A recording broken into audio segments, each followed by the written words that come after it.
ലാൽകുമാർ, ഞാൻ തിരികെ എത്താം. രാഹുൽ ഈശ്വർ നമുക്കൊപ്പം ചേരുന്നു. രാഹുൽ, ഗാന്ധി എന്ന സിനിമ കണ്ടിറങ്ങിയ ശേഷം ബ്രിട്ടീഷുകാർക്ക് എതിരെ എല്ലാം കല്ലെറിയണമെന്ന് ഒരാൾക്ക് തോന്നുകയാണെങ്കിൽ അത് ക്രൈമാണ്.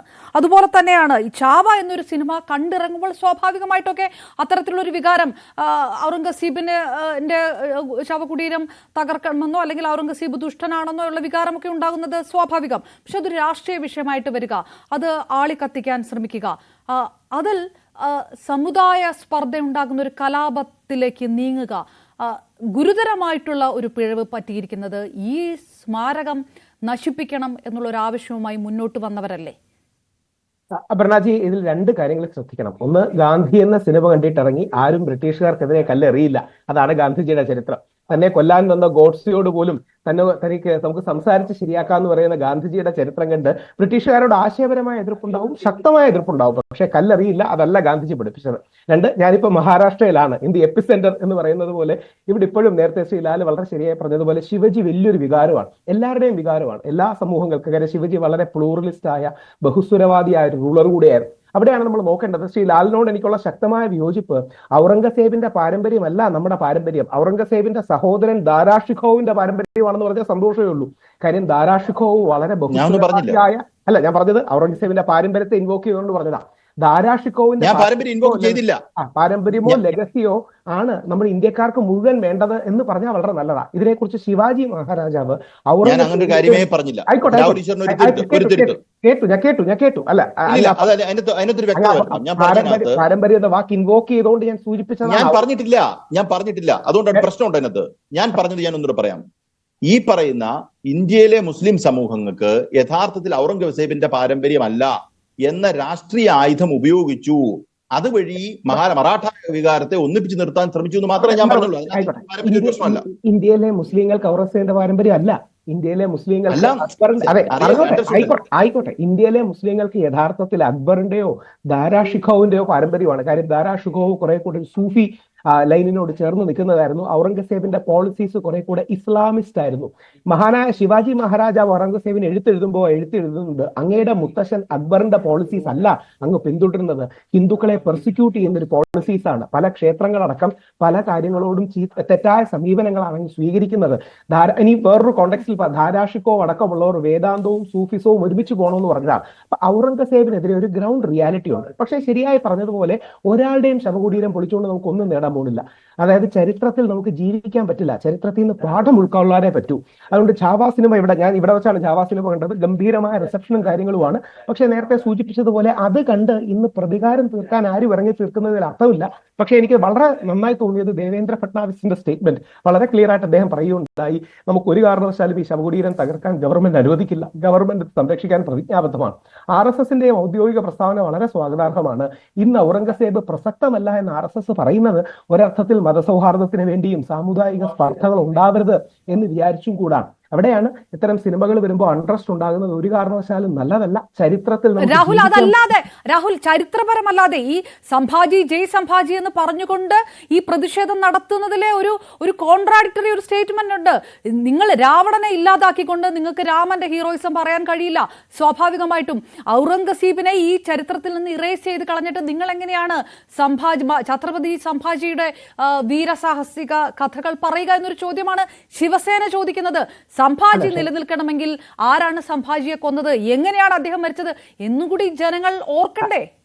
ലാർജർ സ്പിരിറ്റിൽ അപർണ പറഞ്ഞ ഉദാഹരണം ശരിയാണ്. പക്ഷെ രാമനും രാവണനുമുള്ള കോണ്ടെക്സ്റ്റിൽ ഇത് കാണുന്നത് ശരിയാകില്ല. കാര്യം ചരിത്രത്തിലെ രാജാക്കന്മാർ വളരെ ന്യൂവാൻസ്ഡ് ആണ്. നമുക്കിപ്പോൾ മറാഠകളെ കുറിച്ച് വലിയ പ്രൈഡാണ്. പക്ഷേ മറാഠകൾ ഹിന്ദു ക്ഷേത്രമായ നമ്മുടെ കർണാടകത്തിലേക്ക് വന്നു പ്രധാനപ്പെട്ട ഹിന്ദു ക്ഷേത്രം സാക്ക് ചെയ്യുന്നുണ്ട്, അല്ലെങ്കിൽ നശിപ്പിക്കുന്നുണ്ട്. അന്നത്തെ ശങ്കരാചാര്യർ അതിന് അതിശക്തമായ പ്രതിഷേധം പറയുന്നുണ്ട്. പിന്നീട് മറാഠ റൂളേഴ്സ് അതിന് ക്ഷമ പറയുന്നുണ്ട്. അപ്പം അല്ലെങ്കിൽ ചരിത്രം കുറെ കൂടെ ന്യൂവാൻസ്ഡ് ആണ്. നമുക്ക് രാമനും രാവണനും വെളുപ്പും കറുപ്പും പോലെ കാണാൻ കഴിയില്ല. അതുകൊണ്ട് ചരിത്രപരമായ ഒരു ഡിബേറ്റ് നല്ലതാണ്. പക്ഷേ ചരിത്രത്തിന്റെ പേരിൽ അതെന്താ പറയുക, അതൊരു ഗവൺമെന്റ് ചെയ്യുന്നതാണെന്ന് തോന്നുന്നില്ല, ഏതെങ്കിലും പാർട്ടി പ്ലാൻ ചെയ്യുന്നതാണെന്ന് തോന്നുന്നില്ല.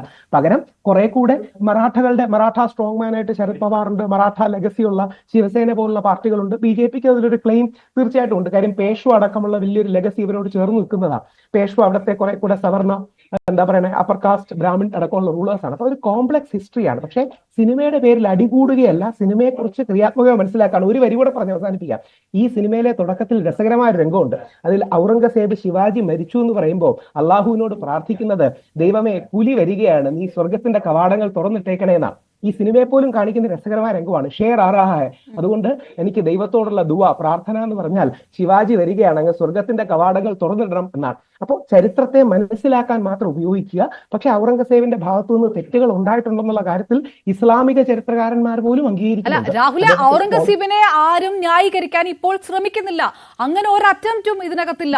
ക്രൂരനായിട്ടുള്ള ഭരണാധികാരി, അതിപ്പോ ഇനി ഒരുപക്ഷെ മറുഭാഗത്തുണ്ടെങ്കിൽ അവർ ന്യായീകരിച്ചോട്ടെ, അങ്ങനെ ഒരു പ്രശ്നമേ ഇല്ല. പക്ഷെ ഇപ്പോൾ ഈ നടക്കുന്ന ഈ ഉദ്യമം എന്തിനു വേണ്ടിയിട്ടാണ്? ഔറംഗസേബ് ആർക്കാണ് ഇപ്പോൾ ത്രെട്ടാകുന്നത്? മഹാരാഷ്ട്രയുടെ എല്ലാ തെരുവുകളിലും നിറഞ്ഞു നിൽക്കുന്നത് ശിവാജിയും സംഭാജിയുമാണ്. എവിടെയാണ് ഔറംഗസേബ്? ഞങ്ങൾ താമസിക്കുന്ന സ്ഥലത്ത് പോലും ശിവാജിയുടെ വലിയ പ്രതിമയും കാര്യങ്ങളുമാണ്. പക്ഷെ എന്താ പറയുക, സിനിമ വരുമ്പം താൽക്കാലികമായ ഒരു ഇമോഷൻ വരും. നേരത്തെ ശ്രദ്ധിച്ചു കാണും, റായ്ഗഡിനടുത്തുള്ള കോട്ടയിലാണെന്ന് തോന്നുന്നു സ്വർണം കുഴിച്ചിട്ടിട്ടുണ്ട് എന്നൊരു ഇംപ്ലിക്കേഷൻ ഈ സിനിമയിലുണ്ട്. രാത്രി ഒരുപാട് ആൾക്കാർ വന്ന് കോട്ട തുറന്ന് സ്വർണം നോക്കുക. അപ്പൊ ആ സിനിമ പക്ഷെ രാഹുൽ, ഇതിലൊരു പ്രശ്നം, രാഹുൽ, ഇതൊരു ചെറിയ വികാരമല്ല. കുറെ വീടുകൾ തകർന്നു, 50-60 വണ്ടി തകർത്തു, ക്രെയിൻ തകർത്തു, ഒരു വനിതാ പോലീസ് ഉദ്യോഗസ്ഥരെ സെക്ഷലി അട്രോസിറ്റി അവർക്കെതിരെ ഉണ്ടായി. ഇതൊരു വലിയ വിഷയമാണ് ഉണ്ടായിരിക്കുന്നത്. അങ്ങനെ തിരികൊളുത്തി ഒരു സിനിമ കാരണം പുറത്തുനിന്ന് കേരളത്തിലുള്ള പോലെ ഒരു പ്രതിഷേധമോ ബഹളമോ അല്ല അവിടെ സംഭവിച്ചിരിക്കുന്നത്.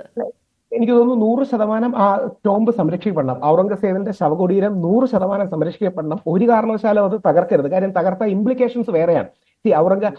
അതിനൊരു അണ്ടർലൈൻ ആയിട്ട് ഹിന്ദു മുസ്ലിം സ്പർദ്ധ എന്നൊരു കാര്യം ഡെവലപ്പ് ചെയ്യാൻ ചാൻസ് ഉണ്ട്.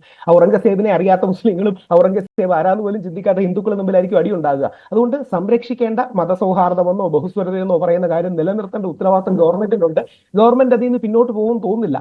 ഫട്നാവിസ് നിയമസഭയിൽ തന്നെ ചാവയുടെ പേരെടുത്തു പറഞ്ഞ്, ചാവയെ കുറ്റം പറഞ്ഞില്ല, പക്ഷെ പേരെടുത്ത് പറഞ്ഞ് ചാവ പല കാര്യങ്ങളും പുറത്തു കൊണ്ടുവന്നു. അതുകൊണ്ട് ഔറംഗസേബ് ചെയ്ത അട്രോസിറ്റീസിനോട് ജനങ്ങളുടെ മനസ്സിൽ വികാരമുണ്ട് എന്ന് പറഞ്ഞ് ഒരു കാര്യവും പറഞ്ഞു. അതിനെ ANAയും ഇന്ത്യ ടുഡേയും ഒക്കെ ചാവയെ ഫട്നാവിസ് കുറ്റം പറഞ്ഞു എന്ന രീതിയിൽ വരെ വാർത്ത കൊടുത്തിരുന്നു. അപ്പൊ മറാഠക്കാർക്ക് അത് വളരെ സെൻസിറ്റീവായ ഒരു വിഷയമാണ്. പ്രത്യേകിച്ച് ശിവാജി, അല്ലെങ്കിൽ നമ്മുടെ ബാബാ സാഹേബ് അംബേദ്കർ അടക്കമുള്ളവർക്ക്, പ്രത്യേകിച്ച് മഹർ സമുദായത്തിലുള്ളവർക്ക്, ഭീമ കുരേഗാവ്, അങ്ങനെ മഹാരാഷ്ട്രയുടെ കോംപ്ലക്സ് പൊളിറ്റിക്സിന്റെ ഒരു ഭാഗമാണ്. വ്യത്യസ്ത സമുദായങ്ങൾക്കുണ്ട്. അതിനെ മനസ്സിലാക്കാൻ മാത്രം ഒരു അവസരമായി നമ്മൾ എടുക്കുക. അതിന്റെ പേരിൽ യുദ്ധം ചെയ്യാതിരിക്കുക എന്നുള്ളതാണ് നമുക്ക് ചെയ്യാൻ കഴിയുന്ന കാര്യം. Okay, right. ഞാൻ തിരികെ എത്താം. അഡ്വക്കേറ്റ് ഷാഹുൽ ഹമീദ്, മുസ്ലിം ലീഗ് നേതാവും കൂടി നമുക്കൊപ്പം. മുഗളന്മാരുടെ രാജഭരണകാലമോ അതിൽ ഹിന്ദുക്കളോട് ക്രൂരത നടത്തിയിട്ടുണ്ടോ ഇല്ലയോ എന്നുള്ള ചരിത്ര തർക്കങ്ങളൊന്നുമല്ല. ഈ ഒരു സിനിമ വരുന്നു, അതിനകത്ത് മുസ്ലിം വിരുദ്ധത കൂടി ഉണ്ട് എന്ന് ആരോപിക്കപ്പെടുന്നു ഒരു വശത്ത്. അപ്പോൾ സ്വാഭാവികമായിട്ടും മഹാരാഷ്ട്രയിലുള്ള ഒരു മറാഠ വികാരം വരുന്നു. അതൊരു പ്രതിഷേധത്തിലേക്കും സമുദായ സംഘർഷത്തിലേക്കും പോകുന്നു. സമുദായ സംഘർഷത്തിലേക്ക് പോകുമ്പോൾ ഈ ചരിത്രം മുഴുവൻ മാറ്റി നിർത്തിക്കൊണ്ട് ഒരു സമുദായത്തെ മാത്രം പ്രതിയാക്കുന്ന രീതിയിൽ, പ്രതിക്കൂട്ടിൽ നിർത്തുന്ന രീതിയിലേക്ക് ഈ സംഘർഷത്തിന് ശേഷമുള്ള കാര്യങ്ങൾ പോയിട്ടുണ്ടോ? FIR അടക്കം, പ്രതികളാക്കപ്പെട്ടവരിലടക്കം അതുമാത്രമാണ് സംഭവിച്ചത്. ഒരു വിഭാഗം മാത്രമാണ് പ്രതികളാക്കപ്പെട്ടത് ഈ സംഭവത്തിന് ശേഷം. അത് ഒരാശങ്ക വളർത്തുന്ന കാര്യമായിട്ട് നിൽക്കുന്നുണ്ടോ മുസ്ലിം സമുദായത്തിൽ?